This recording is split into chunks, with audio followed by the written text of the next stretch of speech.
आपण पाहत आहात लाईव्ह महाराष्ट्र पोलीस टाइम्स। आपण प्रत्येक वर्षी वारकऱ्यांना सेवा सुविधा देतोय। या वर्षी आणखीन चांगल्या पद्धतीने कशा प्रकारचे आपण सुविधा देऊ शकता ह्याच्यासाठी पूर्ण प्रशासन, जिल्हा परिषद, ग्राम विकास विभाग आणि आमच्या अंतर्गत असलेले सर्व ग्रामपंचायतीमार्फत आपण सुविधा उपलब्ध करण्यासाठी सुसज्ज आहे। याच्यामध्ये मुख्यतः यावर्षी पावसाचे वातावरण बघून वारकऱ्यांना सुविधा देण्यासाठी जे प्रत्येक 2 ते 3 किलोमीटरवर निवारा शेड उभे करणं, वॉटरप्रूफ मंडप उभे करणं, तसेच मुक्कामीच्या ठिकाणी जर्मन हँगर करणं हे खूप महत्त्वाचे आहे।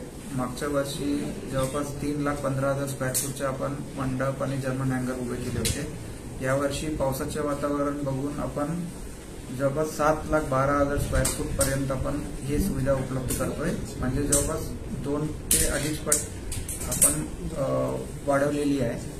आणि ह्याच्यानंतर सर्वात महत्त्वाचं ह्या वर्षी आपण हे करतोय की दिशादर्शक जे आपण नेहमी लावतो प्रत्येक मुक्काम व विसावाच्या ठिकाणी, ते या वर्षी किमान 15 फूटच्या उंचीवर असलं पाहिजे, जेणेकरून सर्व वारकऱ्यांना हे दिसेल आणि आपण जे सेवा सुविधा देतो हे सेवा सुविधा सर्वांनी वापर करता येईल याच्यासाठी खूप स्ट्रिक्ट सूचना देण्यात आलेली आहे। तसेच पूर्ण पालखी मार्गावर जे नॅशनल हायवे आहे त्याच्या बाजूला पण दोन्ही बाजूला आपण पुढे 2 किलोमीटर किंवा 3 किलोमीटर नंतर जे काही सुविधा उपलब्ध आहे त्याची दिशादर्शक आम्ही लावणार आहोत। आणि मुक्कामीच्या ठिकाणी एस्पेशली जर्मन हँगर किंवा मंडप जिथे आपण टाकतोय तिथे किमान 2 लेयरचा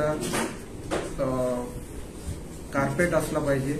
आणि तसेच electrical connection, charging point, Hirkani कक्ष, आरोग्य सुविधा, आपत्ती व्यवस्थापन कक्ष, तसेच दिशादर्शक आणि अनाउन्समेंट, पब्लिक ॲड्रेस सिस्टमसाठी जे लागणारे LED सुविधा आहे हे सगळे आपण उपलब्ध करून देतोय। यावर्षी जिल्हा परिषद मार्फत जवळपास 4,300 असं फिरते शौचालय आपण विविध पालखी मार्गावर आणि ठिकाणीवर आपण उपलब्ध करून देतोय। त्याच्या साफसफाईसाठी जवळपास 114 सक्शन आणि जेटिंग मशीन, तसेच 325 सफाई कर्मचारी, त्यांच्या नियंत्रणासाठी 123 आपले जिल्हा परिषद मार्फत संनियंत्रण अधिकारी म्हणून नेमण्यात आलेली आहे। याच्या मार्फत आपण रात्रीचे 12 ते 3 दरम्यान जे फिरते शौचालयाच्या सफाई करावा लागते आणि सक्शन करून ते पूर्ण मैल आपण पिट करून क्लिअर करून घ्यावं लागते। त्याच्यासाठी पण ऑलरेडी पिटचे लोकेशन आणि त्याच्या जेटिंग आणि सक्शन मशीनसाठी जे लागणारी रस्ता हे सगळे आयडेंटिफाय करून नियोजन करण्यात आलेली आहे। पालखी तळावर किंवा पालखी मार्गावर असलेल्या ग्रामपंचायतीमध्ये स्वच्छता मोहीम, गटर साफ करणं, प्लास्टिक हे सगळे कचरा काढणं, तसेच अतिक्रमण काढणं पालखी तळावर, हे सगळे कार्यक्रम ऑलरेडी सुरुवात करण्यात आलेली आहे। आणि येणाऱ्या काळात म्हणजे पुढच्या 5 ते 10 दिवसात आपले सर्व पालखी तळावर आणि पाणीचे फीडिंग पॉइंट्स, तसेच टॉयलेट जिथे आपण उभे करणार त्या ठिकाणी चिखल होऊ नये म्हणून मुरमीकरणचं काम सुरू करणार आहेत। आणि शक्यतो 25 तारीख ते 26 तारीखपर्यंत सर्वच ठिकाणी हे सर्व मुरमीकरणचे कामं आपण कंप्लीट करणार आहोत। याच्यानंतर आरोग्य विभागामार्फत मागच्या वर्षी जवळपास 10 ते 11 ICU आणि ट्रॉमा सेंटर्स आपण उभे केलेली होते आणि ह्या वर्षी ते वाढवून 21 पर्यंत आपण नियोजन करण्यात आलेली आहे।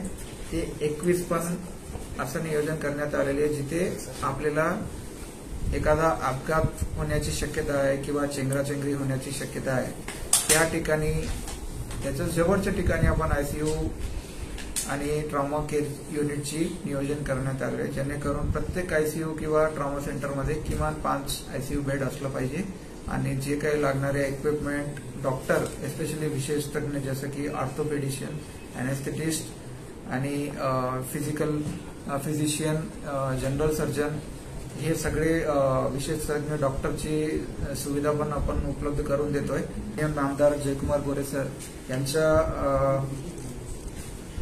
कल्पनेतून आपण वारीच्या मार्गामध्ये जे अल्टरनेटिव्ह रस्ता आपल्याला उपलब्ध करून द्यायचा, ते जवळपास 26 रस्ता नॉन प्लॅन रस्ता आपल्याला प्लॅन रस्ता म्हणून करून घेतलेले आहे. त्याच्यापैकी जे 16 रस्ता जे आपल्याला पालखीसाठी जे खूप महत्वपूर्ण आहे, ते सर्व रस्त्यांची ऑलरेडी कामं सुरुवात करण्यात आलेली आहे. जवळपास 3.80 कोटी ग्रामविकास विभाग मार्फत आपल्याला उपलब्ध करून देण्यात आलेले आहे.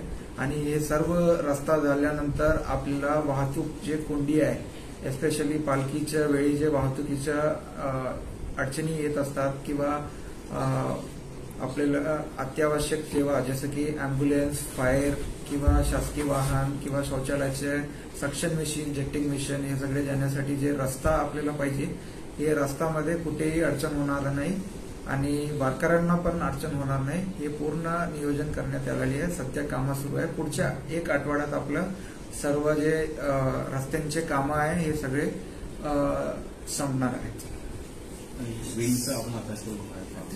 सोलापूर नगरी न्यूज चॅनलला लाईक करा, शेअर करा, सबस्क्राईब करा.